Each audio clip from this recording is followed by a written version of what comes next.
ഫേസ്ബുക്കാണ്. കൊച്ചുകുട്ടികളുടെ mobile വരെ Facebook ഉണ്ട്. അതിന്റെ മുതലാളി ആരാണ് അറിയാമോ? സുക്കൻബർഗ് അല്ലേ, മാർക്ക് സുക്കൻബർഗ്. അപ്പൊ അദ്ദേഹം ഹാർവാർഡ് യൂണിവേഴ്സിറ്റിയിൽ പഠിക്കുന്ന സമയത്ത്, അതായത് 10-20 വയസ്സുള്ള സമയത്ത് അദ്ദേഹത്തിന് ഒരു ആശയം തോന്നി, ഒരു സോഷ്യൽ പ്ലാറ്റ്ഫോം ഉണ്ടാക്കണം. ഇന്നത്തെ പോലെയൊന്നും അല്ല, അദ്ദേഹത്തിന്റെ മനസ്സിലൊരു കരുത മാത്രമേ ഉണ്ടായിരുന്നു. അപ്പൊ അദ്ദേഹത്തിന്റെ ഏറ്റവും അടുത്ത 10 സുഹൃത്തുക്കളെ അദ്ദേഹത്തിന്റെ റൂമിലോട്ടൊന്ന് വരണമെന്ന് പറഞ്ഞു. എന്തിനു വേണ്ടിയാ? ഇതൊന്ന് ഡിസ്കസ് ചെയ്യാൻ. കാര്യം അദ്ദേഹത്തിന് ഒറ്റയ്ക്ക് പറ്റുന്നില്ല.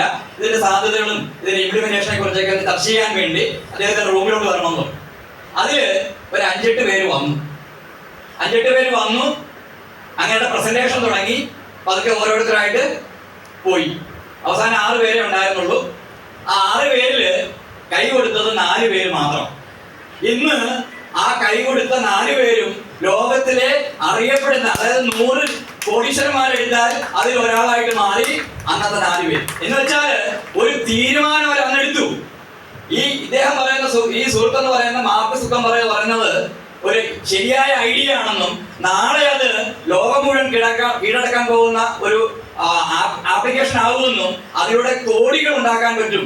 നമുക്ക് അതിശയപ്പെടും അല്ലേ? നമ്മൾ 24 മണിക്കൂർ നോക്കിക്കൊണ്ടിരിക്കുന്ന ഒരു ആപ്ലിക്കേഷൻ അങ്ങേർക്ക് എങ്ങനെയാണ് കോടികൾ കിട്ടുന്നത്? ആ ഒരു ആപ്ലിക്കേഷനിലൂടെയാണ് അങ്ങേര് ലോകത്തിലെ ഏറ്റവും സമ്പന്നനായ ഒരു 5-ാമത്തെ ആളായിട്ട് മാറിയത്. അതിന് വേറെ കഥ വേറെ ഉണ്ട്. അപ്പൊ ഞാൻ പറഞ്ഞത് ഇത്രയേ ഉള്ളൂ. അതുപോലെ ഇന്ന് നിങ്ങളെ അവർ ക്ഷണിച്ചിരിക്കുന്നു, ഒരു സുഹൃത്തോ ബന്ധുവോ ക്ഷണിച്ചിരിക്കുന്നു. അവർ ക്ഷണിച്ചിരിക്കുന്നത് ഒരു ബിസിനസ് ചെയ്യാനാണെന്നും ആ ബിസിനസ് നാളെ നമ്മുടെയൊക്കെ ഭാവി മാറ്റാൻ പറ്റുമെന്നും വിശ്വാസമുണ്ടെങ്കിൽ തീർച്ചയായിട്ടും ഇന്ന് തന്നെ ആ സുഹൃത്തിന് കൈകൊടുത്ത് അല്ലെങ്കിൽ ആ ബന്ധുവിന് കൈകൊടുത്ത് ഈ ബിസിനസ് ആരംഭിക്കുക. എല്ലാവർക്കും ഒരു ബിസിനസ് ചെയ്യാൻ കഴിയട്ടെന്ന് ആശംസിക്കുന്നു.